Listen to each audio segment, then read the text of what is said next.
And I'll tell you where I figured that part out, if I'm being honest. Again, you have to remember I'm pretty young at this point, right? And so, when I didn't get hired the first time, I went into that job interview thinking in terms of like, I got to be a banker. Like, I need to talk banker talk. I don't even know what banker talk is yet at this point, right? And so, the first time I interviewed, that was the lane that I picked as far as how I was going to interview, and thought I asked good questions and didn't get hired, right? So about 6 months later, they called me back and they said, "Hey, we want you to actually meet with our boss this time." I mean, keep in mind, I had no banking experience. Sure. And went in and I thought about the first interview, and I thought, like, I understand, to your point, I understand what a business owner goes through in many cases. Not all situations. We all face different sets of challenges and different sets of circumstances in business.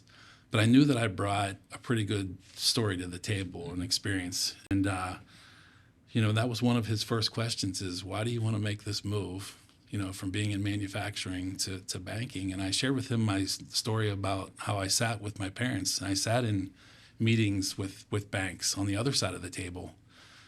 And I just was fortunate enough that we had a really great banker that was such an advisor. And I had a real level of respect for him.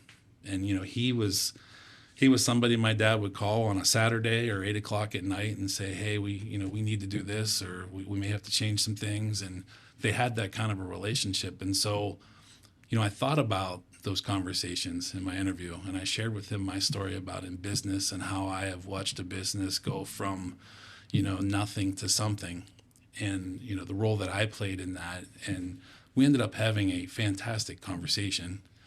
And it had clicked for me in that moment. Like, I'm like, well, if I don't get hired, maybe I really should pursue this, right? Because I talked to myself in a big circle in the interview, but they hired me and I hit the ground running. And I really did hit the ground running. I was very successful right out of the gate. And I was like, this is such a good fit for me. Like, I had such a passion for helping business owners on the other side of the table, trying to figure out, how do we take this great idea and, turn it into a real business?